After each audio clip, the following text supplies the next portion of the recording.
What is going on, everybody? It is your boy Sir MC Koi, and I am back with another Season 3 preview video. That is right. You saw the one I did last year. Hopefully, if you haven't, go check it out. This one is just going to be better. I feel like my editing and just overall production value have gotten a lot better, and this one didn't take me 2 weeks to put together. So those are some pluses that go along with it. So before we get into this video, if you enjoy it, please do leave a like, comment down below your opinions, as I'm always trying to get better making these kind of videos. With that being said, let's jump right into things. And to start the season off with a shocking development, the Bears chose to not re-sign John Fox and go ahead and sign Sean McVay, who was recently fired by the LA Rams. You take a look at the numbers, it's a very interesting choice by the Bears. Fox with a 148-124 record, 8-9 in the playoffs, then Sean McVay just 12-20 with no playoff experience. But this is also a team that made the playoffs 2 years in a row, and both playoff games were nothing short of massive disappointments. And if you look at the season, a lot of this team was carried by the defense. But as the year goes on, the defense definitely got more tired with lots of playing time, and it definitely started to show as they weren't able to carry the team. So Sean McVay definitely is going to try to fix that and bring a new look to this offense. Upon his signing, McVay did release this statement. Actually, I'm very excited about this opportunity to coach the Chicago Bears. This is a team that is loaded with young talent on both sides of the ball. One major issue that I'm expected to address is the quarterback position. After seeing Trubisky play in person and watching a lot of his tape, I feel that Trubisky has the potential to be a starting quarterback in this league. It is my feeling that this might not be the best fit for him, though. Going forward, our top priority in the offseason is addressing the quarterback position and making sure that Trubisky finds a spot where he can be comfortable. Aside from that, I don't see very many roster changes coming in the future. I am very blessed to come to a team that has found their way into the playoffs in the past 2 years, and I'm going to do everything I can to get them to that next step. So very interesting, Sean McVay instantly comes in and the first thing that he addresses is the quarterback situation, which we have known for the past 2 years has been arguably our largest glaring weakness. Trubisky has shown signs of being able to be a full-time NFL starter, but turnovers and injuries have really plagued his first 2 seasons in the NFL. So it'll be interesting to see if Sean McVay does give him a chance this year. He said there's definitely plans on addressing the quarterback situation, but they also want to find a position for Trubisky where he can be comfortable. So it's going to be very, very intriguing watching this unfold as we go. And now we'll move on to something a little less serious, I like to think, nothing too crazy, but league retirements. This year, the Bears didn't really have too many big retirements. They had Quentin Demps, who was placed on injured reserve, and he was in a reserve role as it was, and quarterback Ryan Fitzpatrick, who was signed as a free agent. Around the league, there were a few big names that did decide to hang up the cleats. We saw right outside linebacker Thomas Davis call it quits. There was Jordy Nelson, which is a big one for us, which means that we no longer have to play against Jordy Nelson. Thank God for that. We also saw players like Eli Manning retire, so there is definitely going to be a new era in the Meadowlands for sure for the Giants. Chris Long retired. Tom Bahali, who was actually a free agent this year, retired. We saw a few kickers and punters retire. Carson Palmer, who wasn't even starting this year, he was backing up Drew Brees in Arizona, retired. Probably wasn't too happy about that situation. Cameron Wake out of Miami retired, and as did Eric Weddle in Baltimore. There are, like I said, a few other names, but those are the main guys that ended up retiring. Some of the competition that we won't end up seeing, along with Elvis Dumerville, who last time we played put up a show. So a few players that we'll no longer have to deal with in the league, and will be ushering a new generation in at their position.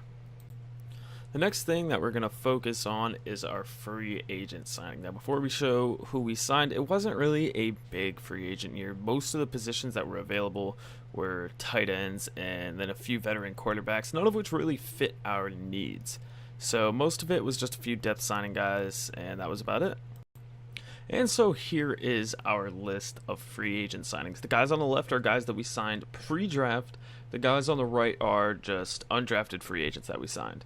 So first we went after Robbie Anderson. We had Marcus Wheaton on the team for 2 years. He was kind of our fourth wide receiver, our veteran guy. But his production really dropped off in year 4, and we saw a few drops. He just didn't seem to play the same as he did in year 1, where he was actually a really good depth guy. So I ended up signing Robbie Anderson, a younger guy with, good size, good speed, and a guy that could pan out to be a good fourth wide receiver for us. Then we went after Paul Dawson. His name in the game is PJ Dawson, but if you've been with me through my TCU dynasty, well, 1, I have TCU bias, and 2, his name's Paul Dawson. It's not PJ. So we signed Paul Dawson as linebacker depth. Originally, he was kind of signed to be our starter, but as you'll find out, once we reach our draft class, that's going to eventually change. Next up on the signings is Mario Edwards.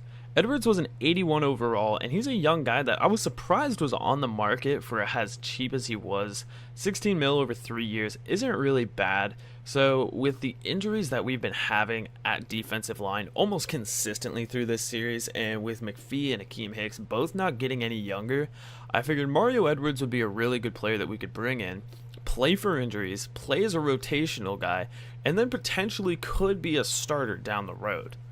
Donfred Lincoln was simply just signed as depth. I felt he was a player that we needed, so I went out there and got him.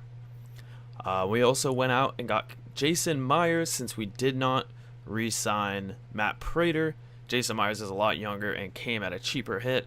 And then, of course, I always like to keep a veteran quarterback on the team, especially since a lot of our other quarterbacks are younger guys, so we brought in Brian Hoyer. Then outside of that, the free agents that we signed that were undrafted were right end Eric Chavez. I believe he was a 74 overall. Adrian Stevens, I think, came in at around 72, as did Farrington Howell, and I think Howard Hagler was a 71 overall. They were just kind of the best of the guys available. Brought them in for some, competition in camp, and, just to see what they can do, You never know what you can find out of an undrafted free agent, as we learned this year with Solomon Torrance. So it's always a good idea to bring in some of these young guys and, really just see what they can do for the team. After signing free agents comes hands down my favorite part in the offseason, the NFL draft.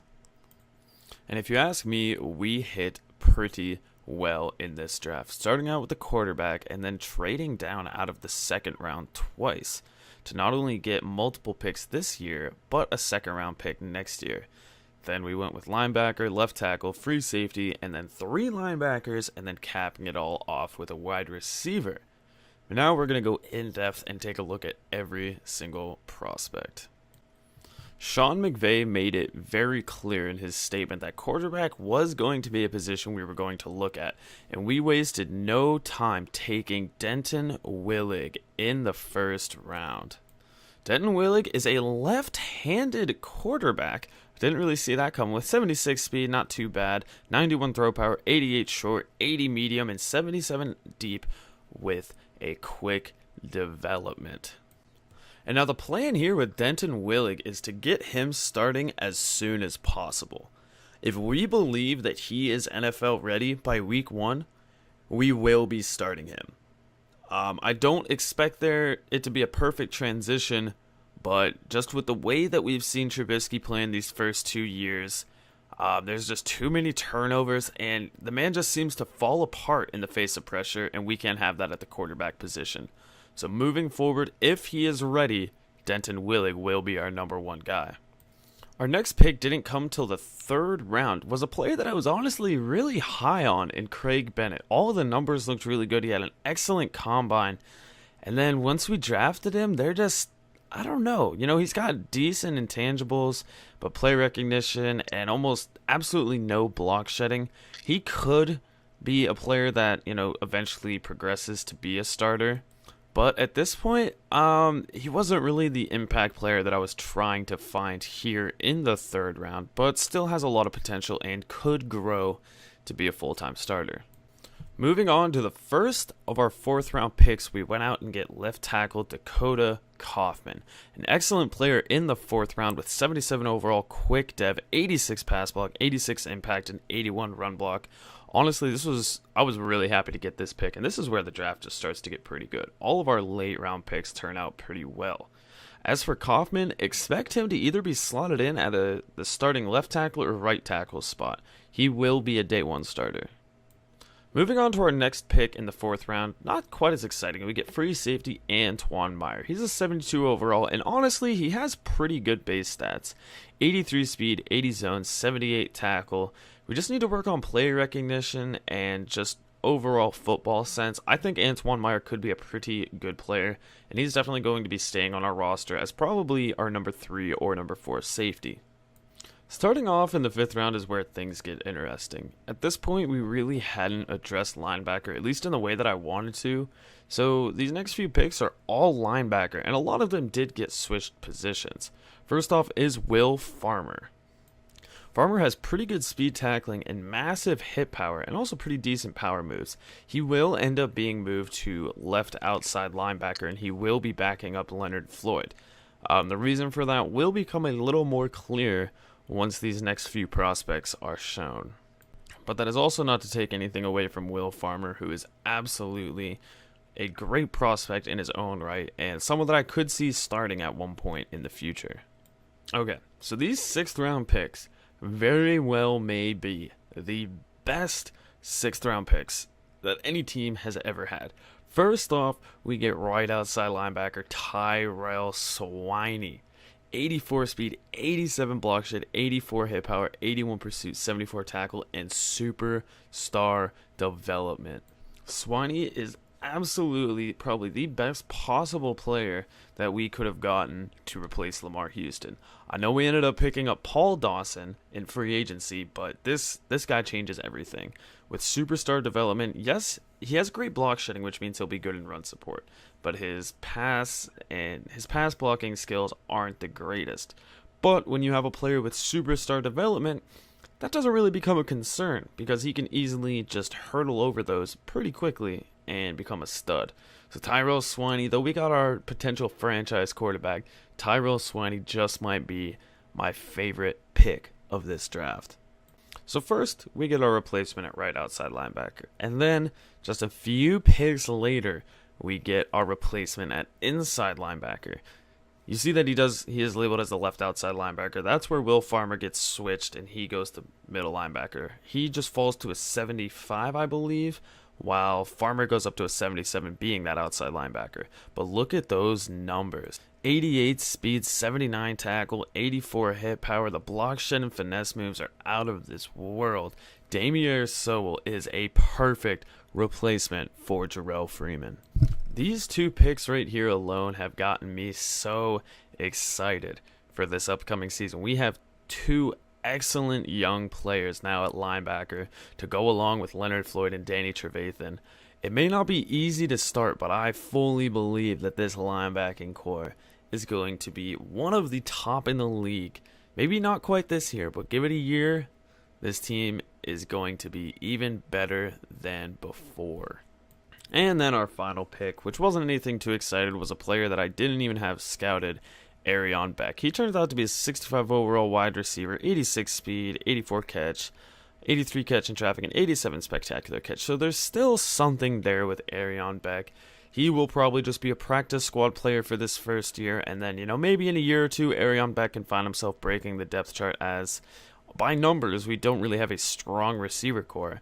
So it'll be interesting to see, if Arion Beck can make an impact in the future. So that was the draft class, and I have a lot of reasons to be excited.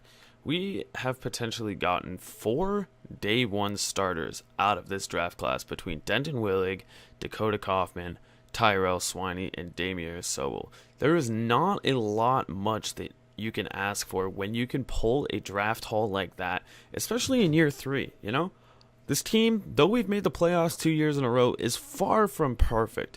We still have a lot of work to do, but with this team, I am truly believing that this could be a better team than last year. Moving on, though, to less exciting news, we have our cuts. First, we'll just go over the plain roster cuts, which were DeMarcus DeMar, Deshaun Hall, Christian Hardy, and unfortunately, Cassius Marsh. The ones who went to the practice squad were Willie Alexis, Arion Beck, Leandre Dobbs for the second year in a row, Farrington Howell, Don Fred Lincoln, Chance Paris, Howard Rutledge for another year, Chase Snyder for another year, Adrian Stevens, and Quay Worthy. Thankfully, we didn't have to make too many roster cuts. Cassius Marsh that one definitely kind of hurt, losing Marsh. Marsh was hands down one of my favorite depth players last year. I mean, in the preseason, he was a beast, and then anytime he was really called upon, he was on point.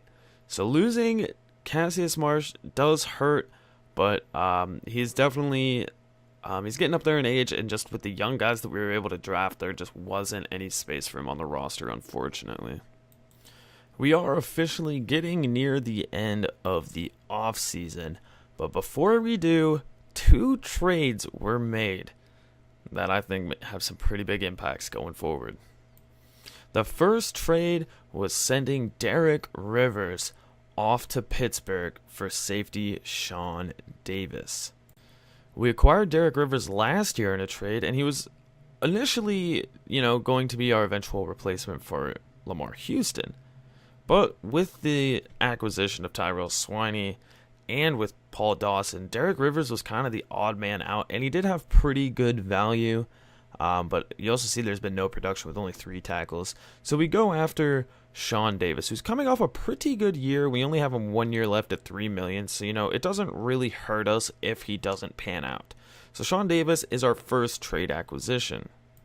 This next trade could potentially have a few fans up in arms, but here we go. Mitchell Trubisky has officially been traded away to the New Orleans Saints for a 2nd-round pick next year and a 6th-round pick this year. Trubisky simply hadn't been getting it done, and Denton Willig proved himself through the preseason that he could be our guy. Mitch Trubisky will potentially be their starter. They have Cole Feely out there, but Trubisky is higher rated. So Trubisky is getting that starting gig and probably more job security there than he would have had here in Chicago. So good luck to Mitch Trubisky in New Orleans, and we'll probably see him down the road. So that's really it for the offseason. There really isn't much we have left to talk about or discuss. So to cap things off, I'm just going to show you guys the new stadium, and I'm going to kind of close this video out. So first off, what a beautiful stadium. We're going with that classic look. But I just want to say thank you guys so much for watching up to this point. For those of you looking for the preseason, I decided I'm not going to put it in this video. And then the more I thought about it, the more I decided I'm not going to put it out at all. I was originally going to live stream it, but then I realized after I'd already recorded it, I needed the footage for this video. So I'm going to do some tweaking for next offseason to where I'm not going to show rookie videos in this video, but you will be able to see the preseason, which I will probably live stream just to give you guys a little bit more of an immersive view of that. So regardless, thank you guys so much for watching. It has been so fun taking this journey with you guys through 2 years, and I am so excited to see where year 3 takes us. Hopefully the Super Bowl. We got a new coach, new quarterback, and we got some new young players ready to make some impacts on this team. So, like the video, subscribe if you haven't, leave some comments, as I love talking to you guys, and I put some massive work into this one. I'll see you in week 1, year 3. Let's go.